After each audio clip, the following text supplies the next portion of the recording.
y'all. Wow. San Antonio College Radio. This is the Urban Suite D Major Cheryl Miller right here on KSYM. Huge shouts out to Brooklyn Michelle. We are singing your praises, girl. Singing your Shout out praises. to Michelle. We still have Matheus in studio along with Leah.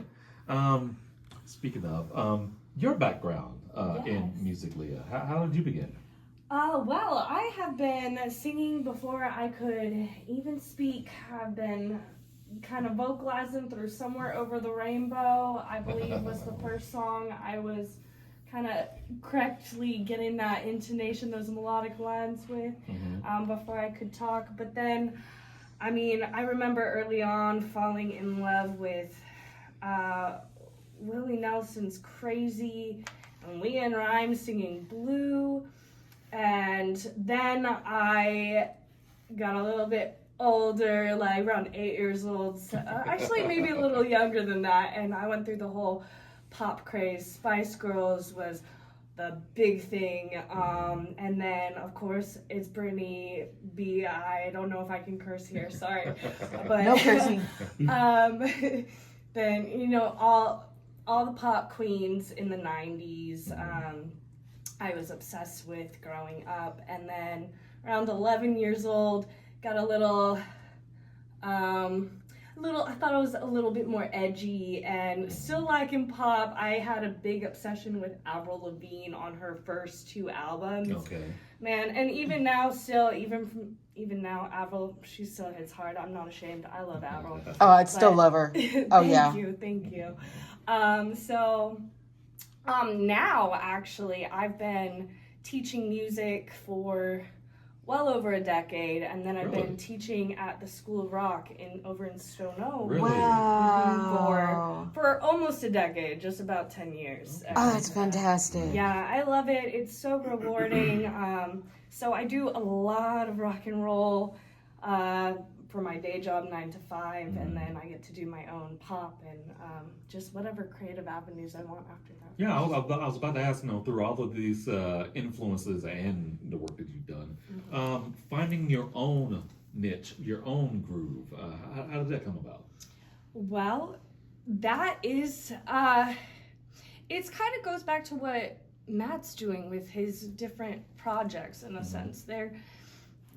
They're all kind of its own thing in a sense.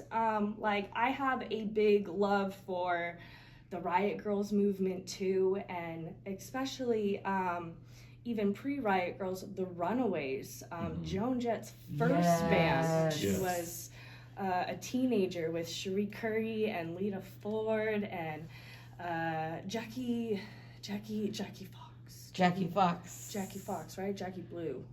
No, Jackie Fox. I'll look it up. I think it's Jackie Fox. No, they had 2 bassists and they changed.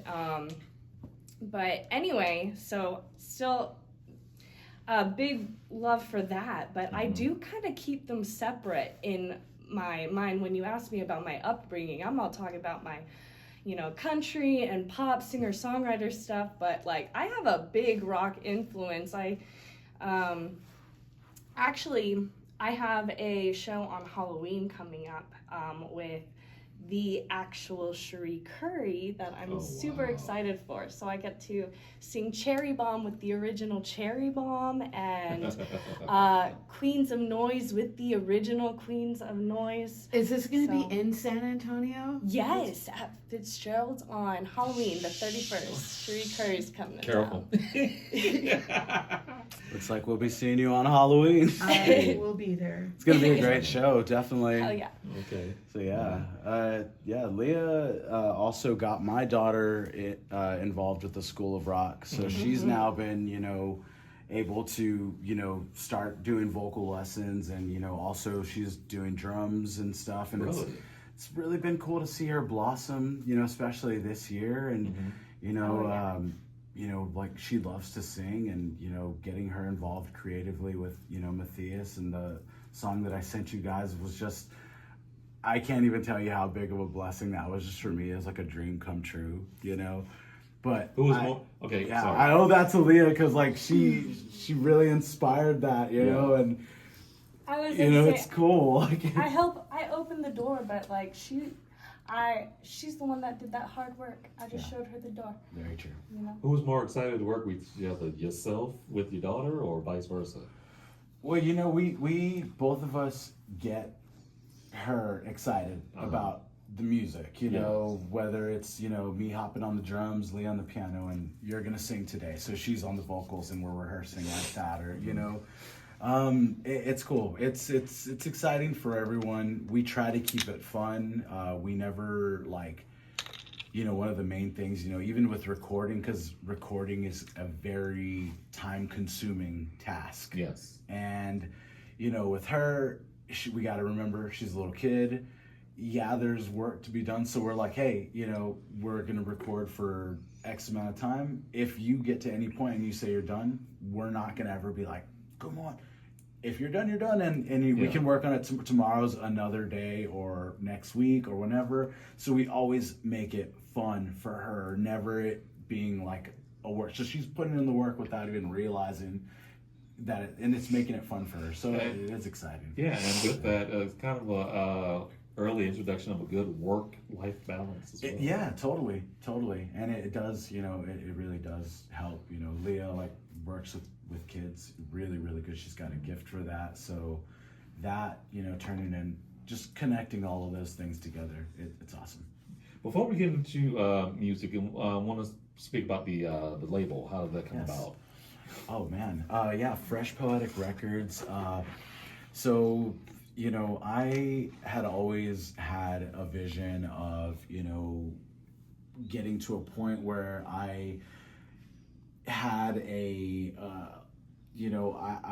place where that I could call, you know, home. And I had been working with other labels in the past, you know what I mean? I'd been signed to other, you know, labels in the past, had good and bad deals of all kinds, different kinds of management stuff. And again, you know, over the last, you know, 10 years of doing this, 10 plus years, you know, you really do start to learn the business. And it got to a point where I said, you know what, I think I can try to do this, you know, for myself and really start trying to nurture other artists, you know, in the long run with, you know, the knowledge and the connections that, you know, I've made over the years. And again, start by investing in yourself first. You know, if you got to believe in anything, believe in yourself first, you know. And then you know, the rest is going to grow. So I've found that, you know, the more that I put into Fresh Poetic Records, the more people that I have that want to be connected with it. So it's cool. It's an ever-growing, you know, circle and collective of artists and people.